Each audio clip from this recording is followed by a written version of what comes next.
The mirror in the meeting room. The air in the Monday morning meeting at Stark Manufacturing was thick with the scent of coffee and tension. Rohan, the business head, tapped his pen impatiently.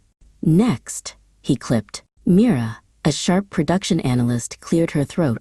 Rohan, the data from assembly line 3 shows a potential constraint.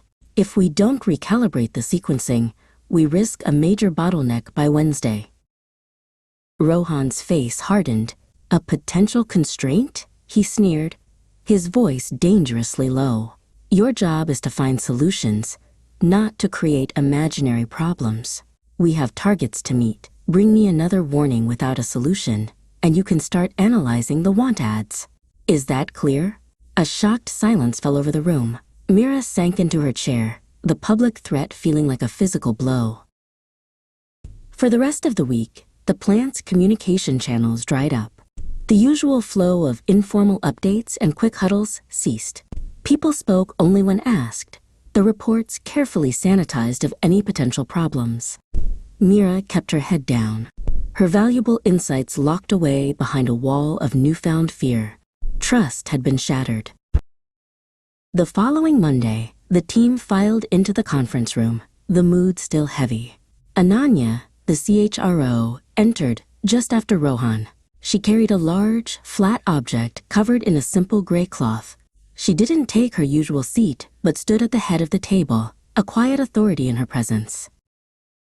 Good morning, Ananya began, her voice calm. Before we start, I want to talk about our culture. She placed the object on the table and pulled away the cloth, revealing a large, clear mirror. She angled it so it reflected the faces of everyone present. Every action a leader takes is a deposit or a withdrawal from our cultural bank account. Ananya continued, when we lead with fear, we take on, quote, cultural debt. It's the unseen tax on performance, paid for with silence, missed opportunities, and disengagement. Last week, we made a significant withdrawal. She looked pointedly, but without malice, from the mirror to Rohan. Rohan stared at his reflection, then at the fearful faces of his team mirrored alongside his own. He saw not a strong leader, but the source of the room's terror. He turned to Mira, his voice low and full of shame.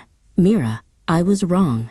My response was unacceptable, and threatening your job was completely out of line. I am truly sorry. I apologize to you and to the entire team. Rohan stood and walked to the whiteboard. This changes now, he declared. He wrote, psychological safety is number 1. He then turned to the team. Help me define the non-negotiables for how we lead. For the next hour, they worked together, drafting 5 core principles for respectful leadership.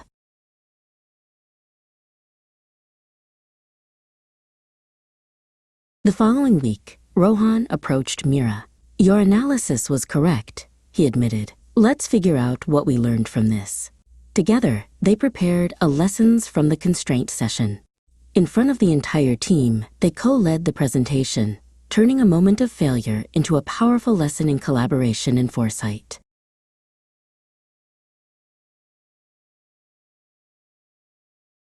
Slowly, the cultural debt was repaid. Safety reports increased as people felt secure enough to flag risks.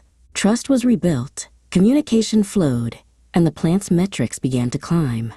The mirror was mounted on the conference room wall, a silent observer in every meeting, a permanent reminder that the culture of the company was a direct reflection of its leaders.